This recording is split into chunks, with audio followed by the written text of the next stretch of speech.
Hello friends, আমার এই ব্লগে আপনাদের ওয়েলকাম। তো আজ ইফতারির পরে কিছু মিষ্টি জিনিস বানাবো, তো ভাবলাম গাজরের হালুয়া বানানো যাক। তো এখানে গাজর কেটে নিয়েছি আর কিছু ড্রাই ফ্রুটস রয়েছে। তারপর এখানে কড়াইয়ে 3 চামচের মতো ঘি গরম করে নিয়েছি। গরম প্রায় হয়ে এসছে। তারপর এখানে আমি দিয়ে দিচ্ছি কেটে রাখা গাজরগুলো। এটাকে প্রায় 10 মিনিটের মতো ভেজে নিচ্ছি যেন এর কোনো কাঁচা গন্ধ না থাকে।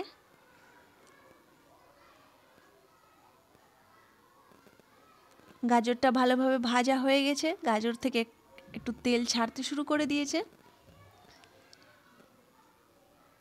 এবার আমি এখানে 1.5 কাপের মতো চিনি দিচ্ছি, স্বাদ মতো, চাইলে আরও বেশি দেওয়া যেতে পারে। এখানে আমি 1.5 কাপই দিয়েছি।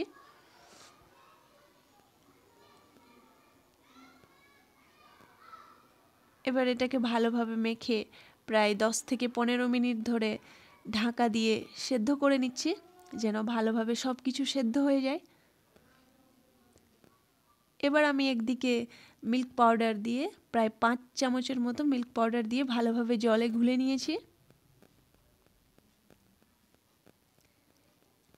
দিয়ে দিলাম হালুয়ার মধ্যে। খুব ভালোভাবে চিনিটাও ভালোভাবে মেল্ট হয়ে গেছে, গাজরটাও সেদ্ধ হয়ে গেছে আর ঘিটাও ছাড়তে শুরু হয়ে গেছে।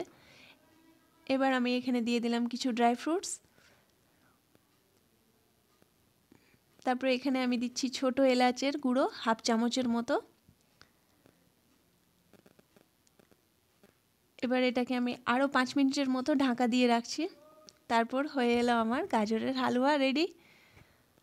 খুব সুন্দর হয়েছে দেখতে, কালারটাও খুব সুন্দর। এবার খেয়ে দেখা যাক কেমন হয়েছে। আগে মাকে টেস্ট করাই দেখি কি বলে কেমন হয়েছে।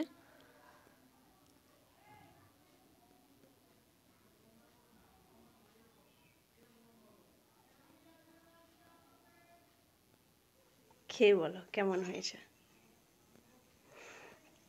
বলো কেমন হয়েছে, কেমন টেস্ট হয়েছে মা বলো। দারুণ, খুব টেস্টি, সত্যি সত্যি। ভিডিওটি ভালো লাগলে লাইক করবেন, প্লিজ সাবস্ক্রাইব করবেন।